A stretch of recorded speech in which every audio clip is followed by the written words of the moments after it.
దాకా నాకు లోపల బోల్డెన్ని ఉన్నాయి. పాప మీరు ఇళ్ళకి వెళ్ళాలి, పడుకోవాలి, పొద్దున్న లేవాలి, ఎన్నో ఉంటాయి, వంటలు ఉంటాయి, చేయకపోతే మంటలు ఉంటాయి, తంటాలు ఉంటాయి. ఒక ఆయన ఎక్కడో ఉపన్యాసంలో విన్నాడు. భక్తిరసామ సింధు అనే పుస్తకం ఉంది, అద్భుతంగా ఉంటుంది. దాని వ్యాఖ్యానం సనాతన గోస్వామి, ఆ రూప గోస్వామి వారు రాశారు.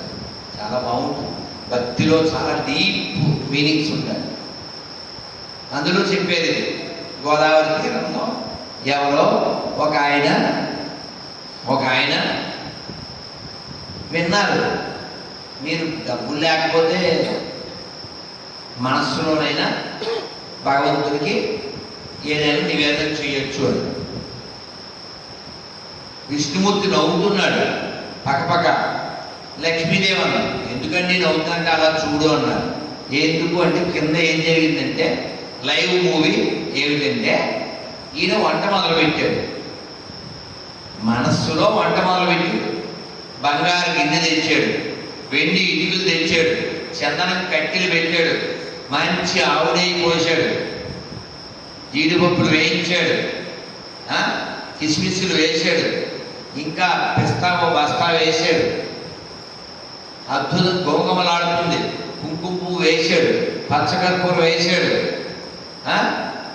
అవన్నీ వేపిని పక్కన పెట్టాడు, నీళ్లు పోసాడు, ఎసర వేసాడు, బియ్యం పలుకుందనగా బెల్లం, పటికి బెల్లం ముక్కలు చేసి వేసాడు, ఇవన్నీ అందులో చేర్చాడు, మళ్ళీ నెయ్యి పోసాడు, తిప్పాడు.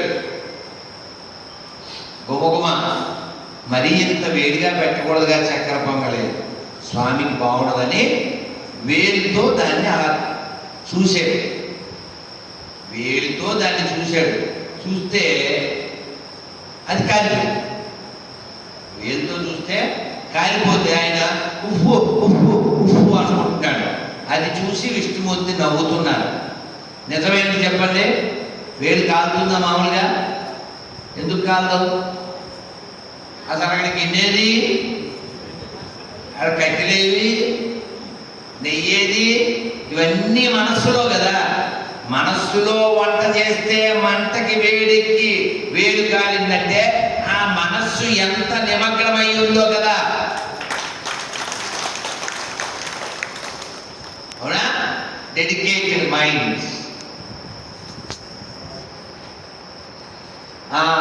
డెడికేషన్కి విష్ణుమూర్తి వెంటనే పొండి పోయి తీసుకొచ్చేయండి, నలుగురు వెళ్ళి అని పుష్పగవానంలో ఆయన్ని తీసుకొచ్చేసి. మరి మన గుళ్ళోనే ఉండొచ్చు, ఏది మనిషి మందిరంలో చెప్పుల మీద అలా ఉండకూడదు. ఎందుకంటే లేదు మిత్రమా, ఎవడి పేరేంటి? ఇంకో పేరు. ఎవడికి ఇంకో పేరు? ఏమండి?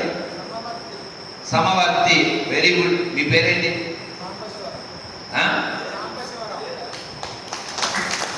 Very very good. ఇంకో పేరు చెప్పండి. ఎవడికి ఇంకో పేరు? యముడు, యమధర్మరాజు. వెరీ గుడ్, చెప్పారు కదా మరి. Very good. ఇంకా చెప్పరా? ఈజీగా ఉంటుంది. పలుకే బంగారమాయేరా. తర్వాత ఏంటి? అంటే పో తీసేస్తే దండపానంటే ఎప్పుడండి దండం పట్టుకుంటాడు? ఇప్పుడు చెప్పండి, మీకు దండపాని కావాలా, కోదండపాని కావాలా? మరి వస్తాడా రాముడు? రాముడు రావాలంటే శబరిలా గిరిగీర్చు. ఇక్కడ వాయిస్ ఉంటే అది ఎందుకురా? ఇందాక అతివృష్టి, ఇప్పుడు అతివృష్టి, అంతా శ్రీకాకుళమేనా? శబరిలా పరిగీసుకుని కూర్చోవాలి.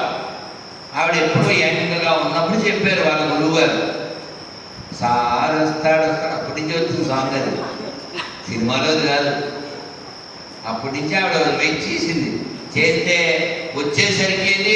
ముక్కుపట్ట. రాముడు అడిగాడు, ఏమిటే ముక్కుపట్ట అని. నువ్వు వస్తావు కదా అని ముగ్గులేద్దాం అందా. ఆవిడ అసలు రాముడిని మోక్షం అడగలేదు, వెయిట్ చేసింది. రాముడు వస్తాడు, వాళ్ళ గురువుగారు చెప్పారు, ఏవో తినిపించింది.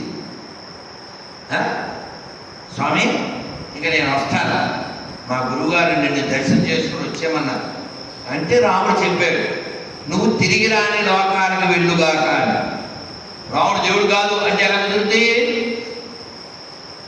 రాముడు దేవుడు కాదంటే ఎలా కుదురుతుంది? ఉండేది రాముడు ఒక్కడే. ఆ రాముడిని నమ్మి రామదాస్ గారు మోక్షం పొందారా లేదా? ఆ రాముడిని నమ్మి పోతన్ గారు మోక్షం పొందారా లేదా? ఆ రాముడిని నమ్మి త్యాగరాజ వారు మోక్షం పొందారా లేదా? అది కలియుగంలో నమ్మాలా వద్దా? కాదన్నాడు కొమ్మాలా వద్దా? అర్థమవుతుందా? ఎవిడెన్స్ ఉన్నదాన్ని వదిలేసి, ఎథిక్స్ ఉన్నదాన్ని వదిలేసి, ఏమీ లేని ఇస్తాకులు కట్టి వాడి దగ్గరికి వెళ్తే ఎలాగా? వాడి దగ్గర కనీసం వాటర్ కూడా లేదు. ఎప్పుడైనా ఎయిర్పోర్ట్కి వెళ్ళారా? ఎయిర్పోర్ట్లో స్నానం చేస్తే చాలా కష్టం, ఏముండవు తెలుసా? కాగితాలు ఉంటాయి. అది వాళ్ళ బ్యాచ్, అది వాళ్ళ స్థాయి. వాళ్ళ పుస్తకం కూడా పలచగా అలాగే ఉంటుంది. ఒక ఆవిడ చెప్పింది, నేను బాత్రూంలో చదువుతానని చెప్పింది. అవునులే, వాటర్ అయినప్పుడు పడిపోద్దా. కాబట్టి నిన్న విన్నారా మీరు? అది వచ్చింది ఫేస్బుక్లో. బక్రీద్ ఉత్సవం చేసుకుని కైజర్ అని ఒక ఎడారిలోంచి వస్తున్నారంట. వస్తుంటే ట్రక్కు చెడిపోయింది. 49 మంది. ఎండ, భయంకరమైన ఎండ ప్రపంచంలోనే. అది సహారాయనా సహారా మంద సహారా అనుకుంటా, అది ఎక్కడో తారు మంది సహారా వల్ల. అయితే సహారాలో కైజర్ అనే ఏదో ఏరియాలో 49 శవాలు వేసి నీళ్లు లేక నాకు అనిపించింది, వీళ్ళ దేవుడి దగ్గర ఇంత మ్యాటర్ ఉంది కదా, వాటర్ ఎందుకు పుట్టించలేదు అని. నాకైందా? అవునా? ఎవరైనా జీవించాలంటే వాటర్ కావాలి కదా. వాళ్ళకి వాటర్ ఇవ్వలేకపోయాడు, ఇంకేమిస్తాడు? ప్రపంచం మీద పడి దోచుకోవాలి, ప్రపంచాన్ని మొక్కలు చేయడం. కాబట్టి ఈ పాషాణ మతాల నుంచి మన దేశాన్ని, మన ధర్మాన్ని, మన దేవాలయాల్ని, మన ఆడపిల్లల్ని, మన తల్లుల్ని, మన పల్లెల్ని, మన గోమాతల్ని, మన సంస్కృతిని రక్షించుకోవాలంటే మనం మాట్లాడాలా వద్దా? మాట్లాడదామా వద్దా? అలా మాట్లాడేటువంటి భయం లేని హిందువుల్ని తయారు చేయడానికే అబ్బాయి హిందూ సేన మీ ముందుకు వచ్చింది.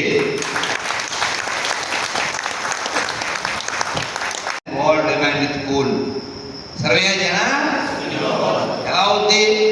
హిందువుల్లో అందరూ ఆలోచిస్తే అవుతుంది. మళ్ళీ ఆలోచిస్తున్నారా?